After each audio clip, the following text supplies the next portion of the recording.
So you have no choice to use mobile phones. But for someone who studies Buddhism nowadays, facing science, society, progress, and various desires, these have become things we must confront because avoiding them doesn't solve the problem, as it is very prominent in society. Our Mahayana Buddhism is precisely about solving social problems. For this reason, my personal view is, although monks return to lay life, at least we are aware of the problem, and they know their own problems too. It turns out we simply are unable to resist temptation. Of course, there is a saying, just as Guru Padmasambhava said, a time where there are airplanes is called the Degenerate Age. At such times, we can only pray for the blessings of the Guru. Many parents say to me, Master, please save my son. He has been poisoned. He treats his mobile phone like a religion. They ask me what to do, and I say, no method will work, unless you stay with him and guard him every day. He may not necessarily listen to you, but right now just pray for blessings of Guru Padmasambhava. You can only seek blessings from Avalokiteshvara. This is my perspective. Some of my disciples have their phones, and I can't say, hand them over, let me check. It's impossible, because our practice of Buddhism is self-led. We're not by any means a military here, not at all.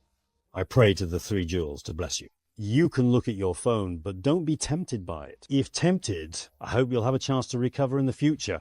It's okay to make mistakes, just don't repeat them in the future. I think this world has become a place full of strong temptations. Women are attractive, and smartphones are getting more advanced. Society puts all kinds of pressure on you. Even in spiritual practice, there's often a sense of competition. I'm more successful than you, my temple's bigger, I have more followers.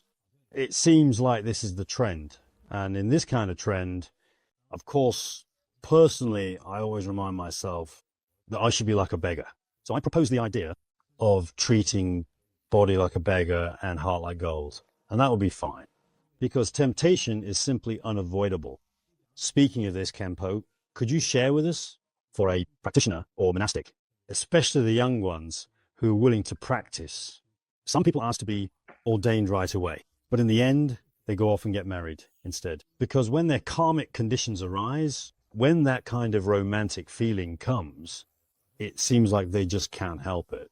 So, Khenpo, with your 30 years of experience, when they are dealing with young people's emotions or struggling between monastic and lay life, what exactly should they do in this situation? What steps should they take? Just like we mentioned earlier, for some people, after they become monastic practitioners, they actually, after they are ordained, it seems that all their afflictions and suffering are truly gone. But in reality, that's not the case. Including at the Buddhist academy where I am, there are a great many monastics. Even now, at this moment in time, there are several thousand, 5,000 or 6,000 people. There are still that many monastics today. But indeed, some monastics in their daily lives have significantly fewer afflictions because they have completely left behind the temptations of the mundane world and have distanced themselves from relationships, both close and adversarial. Once they become monastics, they themselves also tend to follow a very stable and consistent way of living. And indeed, in the past, things were very complicated. Some people were very short-tempered and very greedy, but after becoming monastics, they became pure. Though there are people who, even after ordaining, still have these issues. We told them not to ordain, but they insisted, and yet less than a month after ordaining, they returned to lay life. So sometimes we feel that to become a monastic, one might need to observe and reflect first. There's really no need to rush into ordination at this moment. But once you truly become a monastic, it's best to not make it a path that you'll turn back and be led astray from. Otherwise, in a short lifetime, you end up playing many roles, and you might not have enough time. Of course, sometimes, just as you mentioned earlier, different causes and conditions may arise.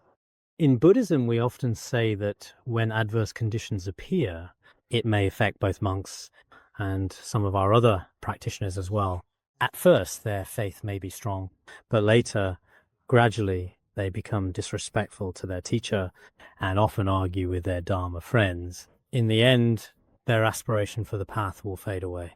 However, In the past, there was once a philosopher who said, what is rational is actual, and what is actual is rational.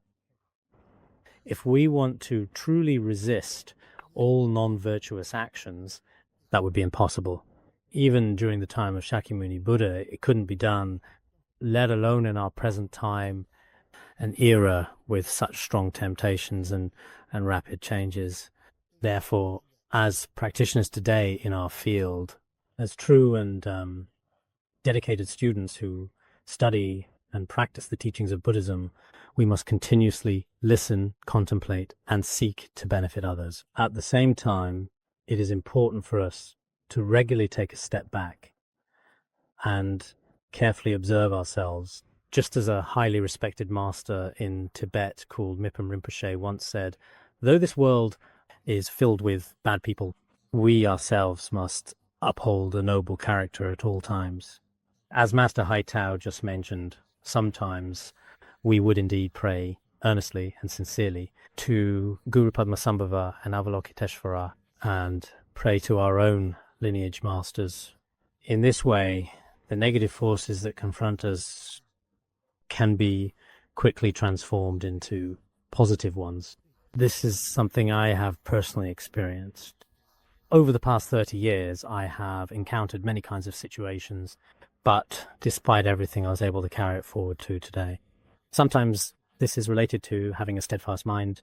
It does have a certain connection, but more importantly, frequently and sincerely praying to the Buddhas and Bodhisattvas seems to give oneself a kind of strength in an intangible way.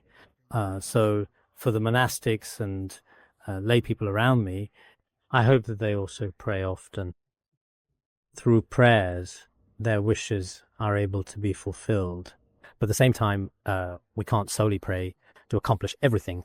We must also make our own efforts, whether you're monastic or lay, especially regarding our relationship with society. I have a great admiration for some of Venerable Hai Tao's resilient and cautious approaches to things. I often see your announcements about Dharma activities. Your schedules are very packed. On this day, you're in Malaysia, and on the next, you're in some other country, constantly flying from one country to another. This is something that is very difficult for an ordinary person's mind to bear. I also hope many of our younger practitioners can also perhaps gradually acquire some of your altruistic spirit to serve others. In Tibetan Buddhism, we often discuss the concept of small tsa-tsas, which are small statues of stupas. When they are taken out of the mold, all of the patterns are perfectly imprinted onto them. In the same way, as disciples, we should indeed learn all the virtues of our teachers. So I think that for many of us, really, in rare moments, to rely on our teachers, we must genuinely learn from the qualities that our teachers possess, such as compassion, wisdom, and strength. This is important.